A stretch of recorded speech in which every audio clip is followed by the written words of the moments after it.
Sveiki, norėčiau pristatyti Jums Ado dviračius. Ado Air linija. Kodėl Ado Air? Todėl, kad jie lengvi kaip oras. Sveria apie 16-15 kg. Reiškia, kaip normalus, paprastas dviratis. Ne elektrinis, o čia visą elektrą jūs turėsite. Dėl ko tai yra patogu? Todėl, kad lengvą dviratį lengviau įsikrauti. Jūs galite susilankstyti lengvai. Bateriją galite atskirai išsiimti ir ją neštis krautis atskirai. Jūs galite jį išsilankstyti, pasilankstyti. Ir viskas jums dėl jūsų patogumo. Kadangi jie yra lengviausi, ką mes darom? Juos susilankstom, o dažniausiai kas? Gyvenam ar mieste, ar dar kažkur gamtą taip greit nesusirasi.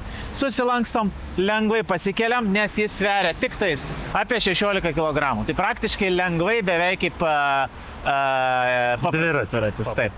Tai čia jeigu dar šitą atskirai išsitrauksiu, nes čia baterija yra, tai jis išvis bus paprastas dviratis. Tai jeigu jūs gyvenate mieste, jeigu jūs gyvenate kažkur tai, kur jums reikia su automobiliu nuvykti, kad pasivažinėti, tai yra nuostabus sprendimas. Arba gal jūs turite šiaip būstą, kur neturite tiek daug vietos jo laikyti. Taigi lygiai taip pat susilankstėt į bet kokį kampelį, vos ne palovą, galite jį turėti. O jeigu aš gyvenu 5. aukšte?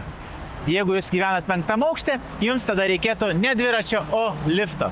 Siūlau jums aplankyti bet kurią išmankius.lt parduotuvę Vilniuje, Kaune ir Klaipėdoje. Arba klik internetu, užsisakot ir atvežam tiesiai į namus.